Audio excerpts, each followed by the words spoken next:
Good morning. Hey, it's the 4th of July. The 4th of July. Yeah, the 4th of July. July Johnson. Who was that guy?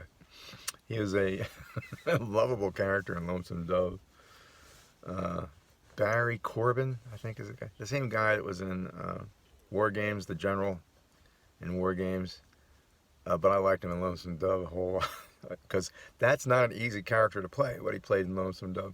He is the sheriff he is the deputy sheriff from Arkansas. No, July Johnson is the sheriff. Who was, Barry Corbin was, God darn, I can't remember the character, but he was like a deputy sheriff from Arkansas, and July Johnson was the sheriff. So Barry Corbin goes out looking for him, and it seems like he's doing okay, but things don't work out too good for him. But he's just a really lovable character. Anyway, so forth and so on. July 4th. July Johnson. Who names their kid July? How do you end up with the name of July? July. Hey, where's August? Where's June? Imagine all the jokes coming up. Anyway, it's July 4th, 2023. 1997. 2023. 1997. 1997. I am so glad that I have a year like that to ponder on and be grateful for. The year is just magically wonderful for me. 1997. You know, what do you want out of life? What most people want out of life, I had all in 1 year, in 1997. And not only did I go from my business crashed and burned. I walked off the job at UPS. Thank God for that. Because that opened the door. Basically, that was the beginning of things that would happen in 1997. They're just way too impossible to believe. But it happened for me. I was struggling. Minimum wage and paying child support and rent and utilities. And my car was always like, General Motors, don't do business with General Motors. Don't do it. They've got one goal in mind, and that's just getting into your pocket however they can do it. And man, oh man, they crossed me, God, 6, 7 times. Oh my God. And the credit card, well, you remember Wells Fargo was caught creating fake accounts. Well, General Motors did pretty much the same thing. They put stuff on your credit card that you didn't own, that you did not order, and then they wouldn't own up to it. That company is just, it's rotten. Inside the company is rotten. The UAW, in my opinion, is rotten because they don't care about anything except the money and how much they can screw over management and their customers. That's what the CWA was to me. When I was at Verizon, they didn't care about the customers at all. They didn't give a damn about the customers. So if you're an organization within an organization and you don't care about that organization's customers, who are you? You're nothing. Really, you're nothing. You're a failure is what you are. If you don't care about the customers you're taken care of, and I don't care what you're getting paid, you agreed to take the job and to act on behalf of the customers, and you don't do that, then you're a failure. That's the way I look at that. Anyway, July 4th was a Friday in 1997. And at this point, I've been hoping now since Monday, since the 30th of June, that Steve Tudor was going to come back and say goodbye to me because I know he got something fantastically good. And he didn't even say goodbye to me when he left. I'm still bitter. Like, that's 26 years ago. I'm still bitter about that, you know. It was really disturbing because I knew he found something good. There was no question, no doubt in my head, just because of the circumstances, the context, the person.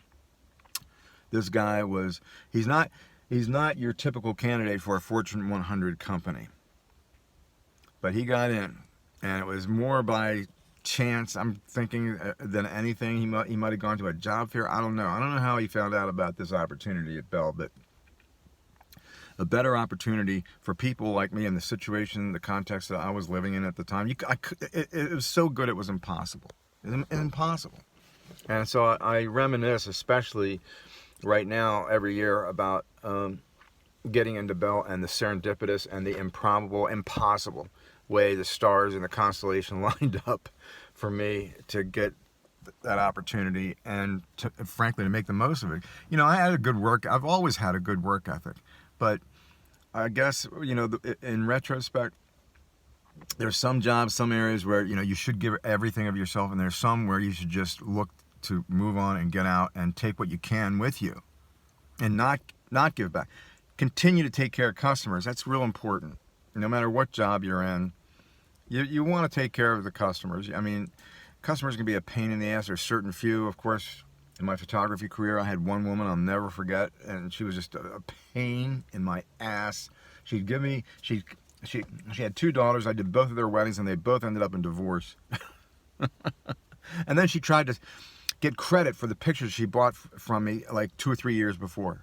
Oh, I have this 16 by 20. I don't want that anymore. She's not married anymore. I want you to buy this back from me.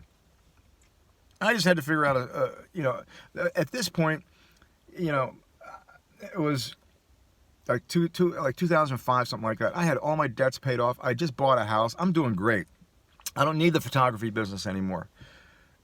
But she is all over me, you know, like ants on molasses, kind of. You know, she just couldn't.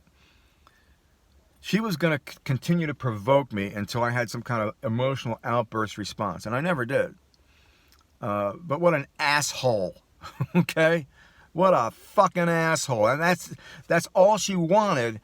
You have to understand people like this. There aren't a whole lot, thank God, my God. But she was going to continue to harass me and to harangue me and to attack me until I had some kind of crazy emotional response. And I didn't.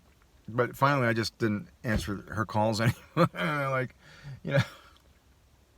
Anyway, so, yeah, so, you know, your business, taking care of customers is not as easy as you might think I'm trying to present it. It's difficult. There are customers who just made up their mind they're going to be a pain in your ass no matter what, because it makes them feel good about themselves for some reason. Yeah. The Fatso that I hung around with for 20 years, that's pretty much the way she was to me most of the time. Anyway, screw it. Well, we all have those. Some kind of regret, I suppose. Maybe there's some that don't. Who knows? I don't know. All I know is I got nothing but hatred and contempt for her after hanging around with her for way too long. But okay, I had my reasons. Anyway, happy July 4th. Harvey and I are going to go out and look for the squirrelies and the kitty cats and the groundhoggies and the raccoonies. Right, Harvey? You want to say hi to your adoring fans?